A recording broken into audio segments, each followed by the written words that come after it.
I'm Heath Firestone with CinemaTechnica. And I'm Marc Loftus, editor of Post Magazine. Today we're going to be talking about the new film Napoleon by Ridley Scott. Marc, you want to start us off?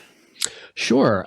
So Napoleon is a new film from Columbia Pictures and Apple Original Films that details the story of the famous French leader, Napoleon Bonaparte, his rise to power, his kind of volatile relationship with his wife, Josephine, and ultimately the battles he went through and his ultimate exile. So it's a lot to cover there, but an interesting story.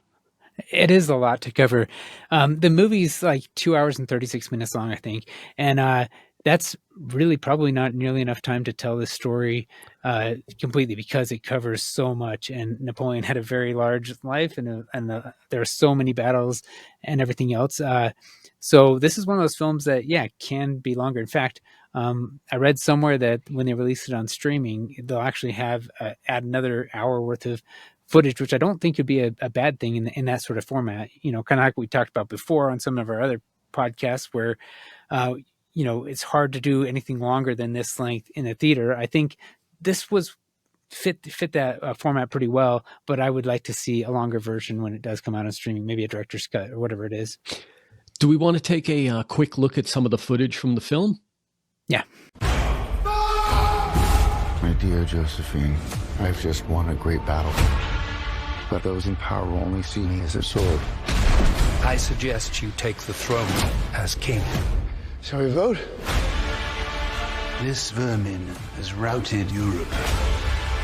I follow in the footsteps of Alexander the Great and Caesar. So that gives you a little bit of a taste of what you're going to see when you go to the film. Obviously, some very epic battle scenes. There's definitely a fair amount of gore in it. You realize in the first scene of the movie that it's going to be gory because it starts off with Marie Antoinette being beheaded. So it's going to be gory. They don't shy away from that, how brutal it was back in those times. We're looking at like the late 1700s, early 1800s. I thought this film was interesting for a couple of reasons. But first, I wanted to talk just a little bit about Ridley Scott as a filmmaker. He's made tons of films. You can look at his filmography, and it goes way back. I always think of Ridley Scott as The Alien and Blade Runner. Those are kind of like signature films, and it's sci-fi, but he hasn't been limited to sci-fi. And when you look at his filmography, you could go back to Thelma and Louise, Gladiator, a lot of other films that really give him a unique, perspective as far as the genres that he works within. Yeah, he's spanned pretty much everything, So definitely has a pretty impressive, resume or a list of credits. Surprisingly, his film, the 2016 film The Martian, was nominated as a Best Picture nominee, but he's never won a Best Director Academy Award. He's been nominated a couple of times. He was nominated in 1992 for Thelma and Louise. He was nominated in 2001 for Gladiator, and he was nominated the next year for Black Hawk Down. So he's gotten the nominations, just never took home the award. Now, I mean, you don't know who the competition was those years that won, so that's one way to look at it. But this is like a legendary filmmaker, and I would have thought when looking at his bio that he would have had some. The films that he's worked on have won. Obviously, Gladiators won, Thelma and Louise and stuff, but he personally is not one for directing, and I thought that was an interesting component. Yeah, it is. If you're enjoying this, consider liking and subscribing. Leave a comment. We love comments. Also, check out CinemaTechnica.com. Check out postmagazine.com. We've got coverage of this film and some of the other films that are coming out. So the film stars Joaquin Phoenix as Napoleon, and Vanessa Kirby plays Josephine. She starts out as the girlfriend. Ultimately, they get married. And this is all kicking off, in the late 1700 to 1800 when Marie Antoinette is beheaded. The people of France are starving. Things are bad there, and they're open to a kind of a change in power and what's going on. And that's kind of where the audience joins in. There are a couple of title cards that introduce you to what's happening in that time period, the dates, and then we get into the conflict that's going on in France at that time. Yeah, and we should probably mention that if you don't have any memory, or you've never studied anything about the Napoleonic Wars, you probably benefit from doing a little bit of research beforehand, because the story is focused a lot more on the development of the relationship between Josephine and Napoleon and some of the battles and stuff, but it doesn't have the bigger picture of what this really means on a global scale and how big it really is. If you already know that, then this is just, you're seeing bits and pieces of it. But if you don't, you might not realize the scope of it and the stakes behind certain things, or that sort of thing. So it's actually, it assumes you already have that history, which a lot of people nowadays certainly don't have. I agree with you. This is, I mean, his career is a big career. He did not live to be very old. They mentioned how old he was. Was he in his 50s? 51, I believe. Yeah. So he did not live a long life, but his career really had a lot going on in it. And I agree that you do kind of have to have a little bit of a background, because in the film, there's a lot of battles, but how many battles are there? 4 or 5 that they show you in the film. And when you look at his true history, there are dozens and dozens of these. And they're only picking, a couple of these key battles that show you against Britain, against Austria and stuff, and what's going on in France. But it's tough to represent how broad his career was, and the exiles and stuff like that. And I think they did a good job by getting in some of the key points, but it's almost impossible to cover all of what goes on in his career. Oh, right. And that's why, honestly, I'm kind of looking forward to a longer version of this, director's cut, because I think they'll probably fill in a lot of this. It was well timed, as we mentioned before, as far as you could sit through this and not feel like you were sitting too long. But if it had been longer, then you would have run into some of the challenges that you run into longer films. But yeah, I don't know. There were some really interesting choices with how Napoleon was portrayed, and Josephine as well. And some of it I kind of questioned while I was watching it, and when I did more research afterwards, I realized I think why that was done the way it was done, and these are very deliberate choices that Ridley Scott made. In fact, Ridley Scott was asked what movie was his, the movie he would make if he, that he's never made, that he always wanted to make, and he said Napoleon. And he said that he was hugely influenced by Stanley Kubrick, who had planned on doing a Napoleon film and was never able to actually accomplish that. And so, and it's a really difficult story to tell because it is so big and there's so much to try to tell. I could see that. I mean, you look at the list of battles and then you say to yourself, well, which ones? Pick 5 out of this long, long list. And you're like, man, that's a tough decision to have to make. Obviously, everybody knows about Waterloo, or, that's kind of like a signature of his, and the exile and stuff. But all of these others, his initial battle, all the other ones, I mean, to have to figure out which ones you're going to cover there, it's intimidating from a filmmaking or a storytelling standpoint. I can understand that.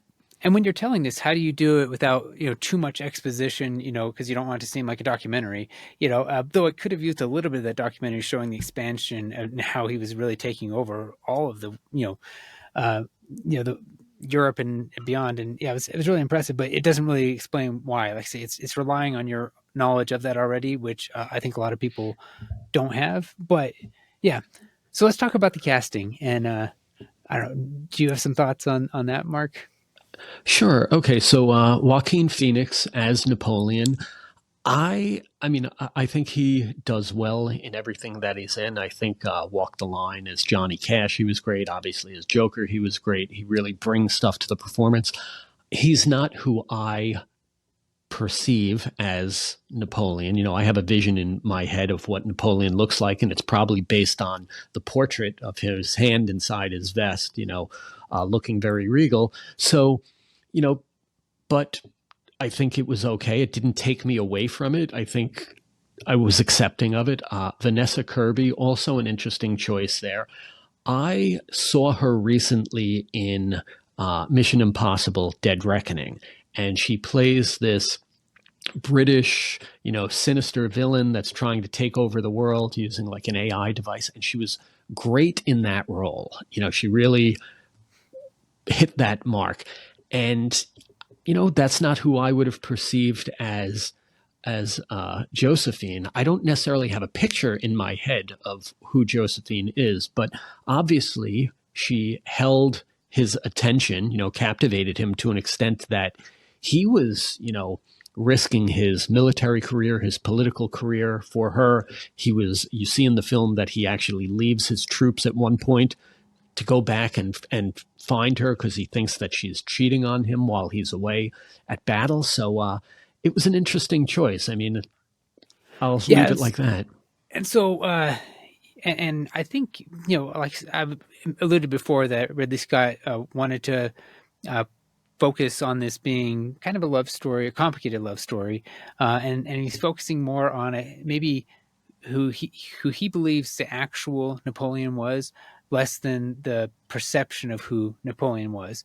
We know that Napoleon was this great leader, and you had mentioned at one point when we were talking before that you're kind of not sure whether you're supposed to like Napoleon or not.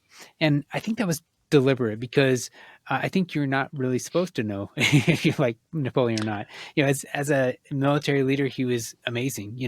His tactics and everything are still taught in military schools and everything. He's one of the greatest military leaders who's ever lived, and just changed everything.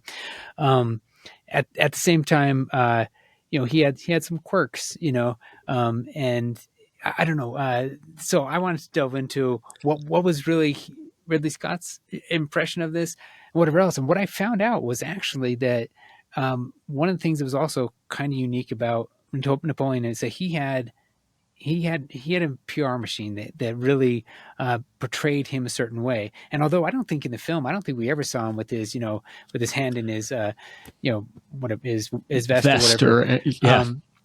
At all, which is, if you look at pictures of Napoleon, almost all of them have his hand, his right hand hidden, and you found out there's a reason for that. Yes, too, there's multiple theories. Some people say, oh, his hand was deformed and stuff like that. Most likely, what it was is that used to be in style a long time before, as a regal gesture, and had fallen out of style. But Napoleon a lot of times went back to some of the classics, and kind of he studied that, and he wanted to be more like, Caesar, for example, was one of his big ones that he wanted to emulate. And so he would actually adopt certain things, but this is all part of his public image. So he wanted to be seen this way that, most people are not seen, in this modern time. So it's part of his brand, so he was building this whole brand. And so, it's Napoleon when you see that. I mean, a lot of the portrayals of Napoleon look different, but you can always identify that as Napoleon because of how he's standing, and that, it's kind of that regal thing. So it's a signature. Yeah. It's a signature exactly. look of his. Yeah. And same thing with, I think Ridley Scott wanted to show the more flawed side of his character, because he had this PR machine making him out a certain way. And,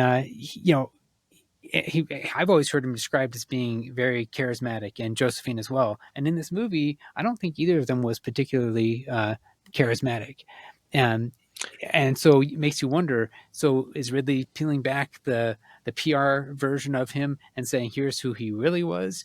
I think that's kind of what the focus really was, because there's several instances where Napoleon comes off as not this impressive leader, but just somebody who's nervous before a battle, who almost gets killed and is shaken up, but he gets back into it. But, a lot of times he's just trying to stay alive throughout this stuff, and not this big heroic leader of this thing, so it's interesting that portrayal. And if that's what you're trying to achieve, then, Joaquin Phoenix is probably the ideal actor to achieve that. So, Heath, you have a couple of interesting comments on the way they told the story. Obviously, a lot of history there, but certain components you kind of wanted to call attention to. Right. Well, obviously the story of Napoleon has been told, a bunch of different times in different ways. So whenever you're telling a story, you're trying to give your own personal mark on it. And he Ridley certainly had a very distinct way that he wanted to approach this in his portrayal of Josephine and Napoleon, which is unique. But also in even okay, so let me give an example. You were talking before how he risked everything and desertion and everything else to come back from Egypt to be with Josephine. And that was definitely an element of it. But generally, historians generally say that the reason he came back was because things were in disarray, things were falling apart, the country's bankrupt, and that sort of thing. But in this version of it, the straw that broke the camel's back, and the main focus of it in it is that he wants to get back to Josephine because he's heard that she's having an affair. And it's one of my favorite scenes in the film because he actually is being brought in front of people to answer for his desertion, and he ends up turning the whole thing around and saying, "You're upset with me for coming back in desertion when I come back to my country that I had helped free and find it bankrupt and in disarray." And that he says, you're you're the ones who have failed, and you're talking to me about desertion. And he's like, Yeah. yeah. And then he does make a comment about his wife, so he does acknowledge that he did come back partly because of his wife. But it was such a great way because he just told, these are serious charges that could lead to him being beheaded, I would imagine, and he just turns the whole thing around and just walks off, and they're like, they can't say anything. Yeah. It's like, but so that was probably one of the best examples of Napoleon being Napoleon. Yeah. You know what? I saw that scene in a different light, and here's what I was thinking about it. Okay, yes, he does come back to France because he hears that Josephine is cheating on him. He kicks her out of their, castle. He's telling her, "You're worth nothing. You only exist because of me. Nobody will want you," anything like that. "I'm the powerful person." Now, up until then, you always felt that Josephine had a little hold over him. And here he is putting his foot down, saying, "I'm not going to let somebody do this to me. I'm the person in power. Remember that."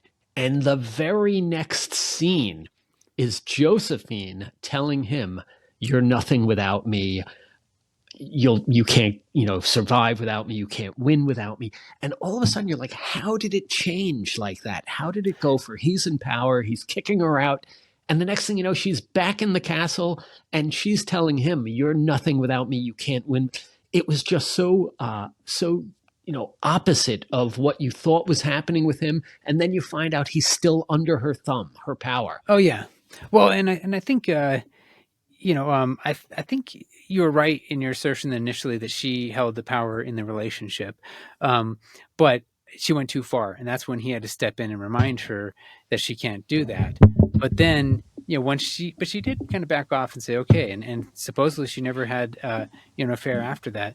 I think it did redefine some of that, devotion and stuff they had, and maybe that's what kicked it off, because the relationship early on is, definitely initially I think it's very sexual based, but that's not the story we hear about, in history. It's about this great love that they had, and even after their divorce and stuff, how he still always thought of her, and the last words on his lips were Josephine and that sort of thing. And France, whether that's true or not, those were certainly the things that were important to him.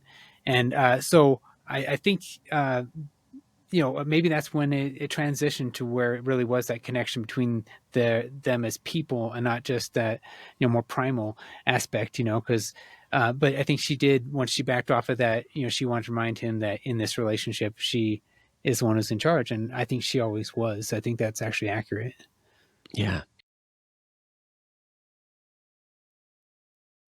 So you've talked to some of the people behind the scenes. Who have you talked to, and can you give us some insights? Sure. One thing that's interesting in this film is that Ridley Scott has brought together a team of people that he's worked with in the past. So I'll start with his cinematographer, Darius Wolski. He's worked with Ridley Scott on 9 films. The first film he worked on with him was Prometheus, which, science fiction type of film, interesting film there. And more recently, he's worked with him on House of Gucci, and obviously now this film. And he describes Ridley Scott as a star. And he said the reason they were able to make this film in 60 days, they spent 60 days shooting it, was because of just Ridley being very efficient in what he wants, what he's shooting, getting what he needs before they strike the set, moving on to the next thing. So considering how many battles take place in this film, getting it all done within, 60 days seems pretty ambitious. And one thing that's interesting about this film, there's a couple of things, but one thing that's interesting is that as much as you assume it's taking place in France, a lot of it was shot in England. because of the available architecture. They were able to use some of these, 18th century type of architecture and then maybe add components to it through visual effects to give it the feel of France. But a lot of it was in England because of that. Another interesting aspect was you're looking at the 18th century and there's no electricity back then. So this film is relying on candlelight, fireplaces, natural light coming through windows. And Darius had said, this isn't my first period film, so I've dealt with these challenges before, and a lot of it comes down to, different lighting techniques, but that also comes to the visual effects side. The visual effects included replacing a lot of lights that were electric. So they had electric candles, they had electric lights inside the fireplaces and outside the windows to kind of give you more lighting. But it ultimately had to be replaced because they weren't allowed to use real candles because of the architecture. Some of this is classic architecture that you can't put at risk of a fire, and therefore there were no open flames or anything like that. So one of the visual effects components was replacing these electric lights with what the viewer sees as natural candlelight, natural, fireplace, window lighting, etc. Right. And I think they did it really seamlessly. There was no time where you really felt, hey, I'm watching an effects film. But the scope of things, you're watching a lot of effects. You're not thinking about it at all. It blended very, very seamlessly. You didn't think about the effects at any time in the film, which is good. That's exactly what you want for a period piece. So yeah. And you say to yourself, this isn't a visual effects film. But I spoke with Charlie Henley, who's a visual effects supervisor on the film.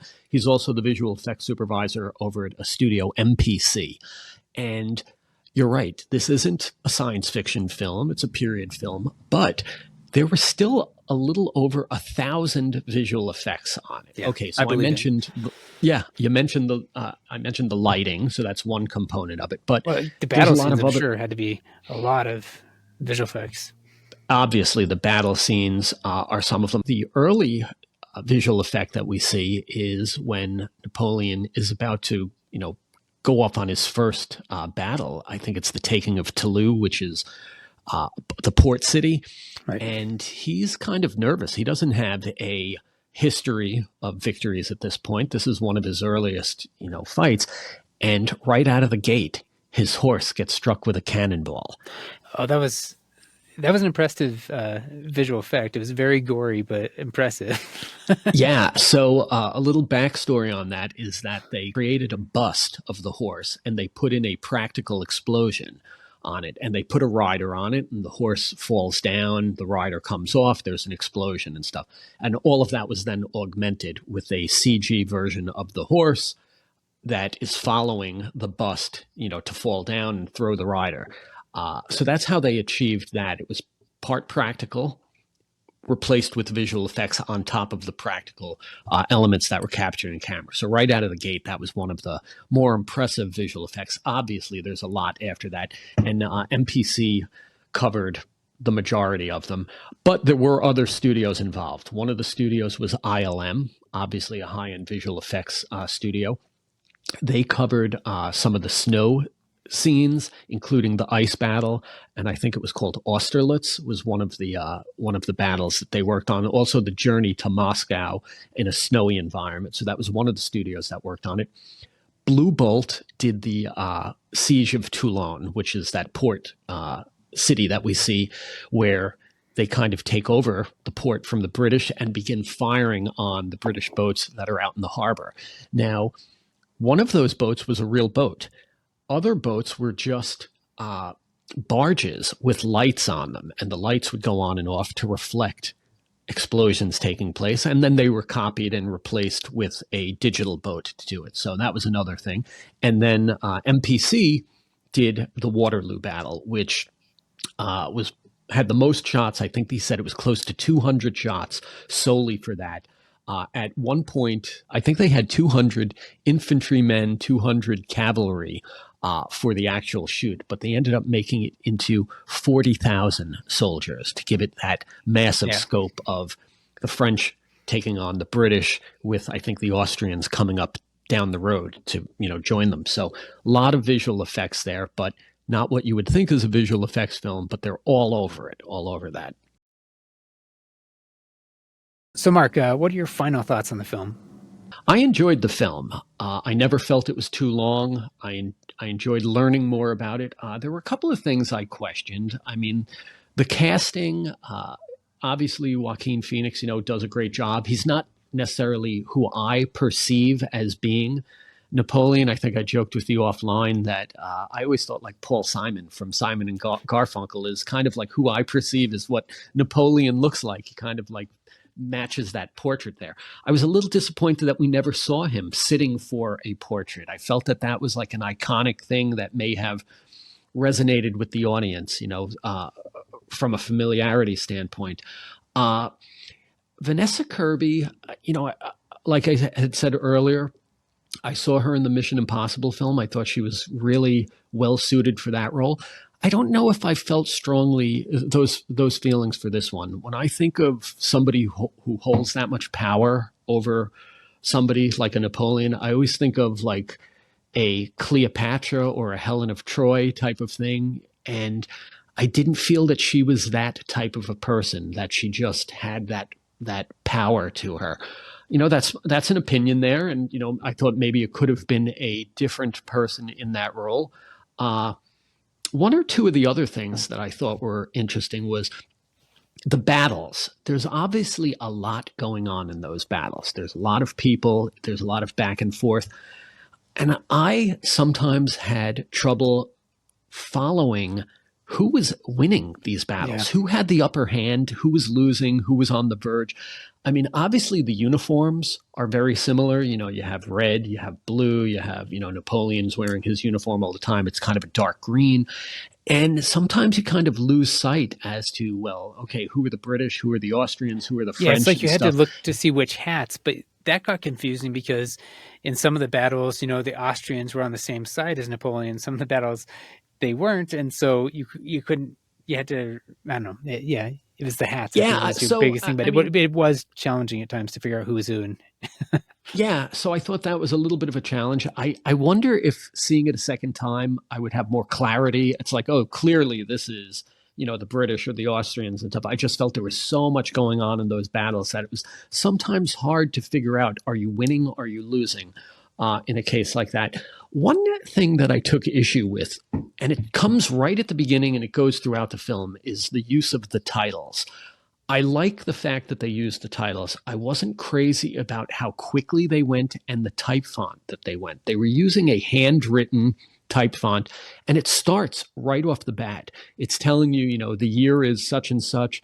The people in France are starving, blah, blah, blah, leading up to Marie Antoinette. And I kind of grasped it as quickly as it was going. They had a French flag in the background, so that was a little bit distracting there.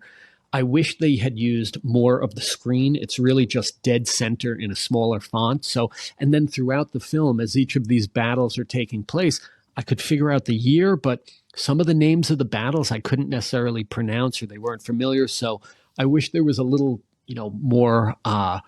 more patience in showing that to the audience. I think it would have been valuable there. But that's really kind of like what I took out of it. yeah, so I agree with you on most of those points. Actually, a couple things that I probably focused on a little bit differently is I think that they didn't necessarily give enough information about what was happening globally and stuff like that. A little more exposition, which normally you don't want more exposition, but a little bit more would be helpful for people who are rusty on their Napoleonic history. I think would be helpful. Also, with the casting, I think Joaquin did a great job with portraying what Ridley Scott saw Napoleon as, and that's what we're really seeing is his version of it. I think the reason he didn't have him with his hand in the breast because that was part of the propaganda. I think he was fighting against that propaganda idea, and so I think he wanted to show behind the curtain. And so, but I do agree. What you and I had talked about, maybe it would have been good early on if he had been having his portrait done and he had his hand there, so you immediately have that transference of what your image of Napoleon is onto this different character, so then you forget about it, and they didn't do that. So yeah, that was interesting. The whole story was a unique version of things. Nobody knows how accurate it really is, but it certainly is his version of Napoleon. I enjoyed it. I thought it was interesting. I would watch it again. And like I said, I would like a longer version that showed some more stuff. It was enjoyable, but what I think really didn't work that well was that because if you didn't have that history, a lot of times it didn't build up to the battles, or you didn't necessarily know what was at stake. And you should always have, people should know what's at stake whenever something's being put out there, and what's going to happen if this doesn't happen. And it's relying on your knowledge that probably for a lot of the audience isn't going to be there.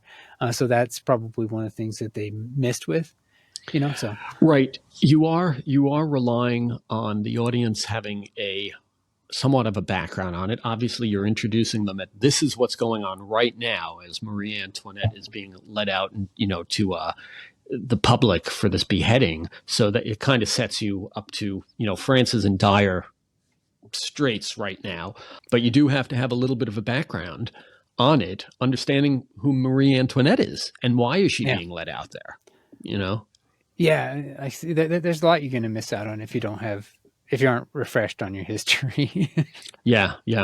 One thing that I thought was interesting, and you kind of get a feel that he, as much as he's a great leader and military, all these military victories, you kind of realize he's a bit of a quirky guy there too.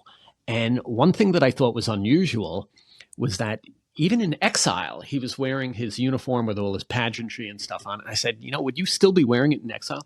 And I kind of read up on him after the film, to learn a little bit more about how old he was, if he ended up having children, the exile and stuff.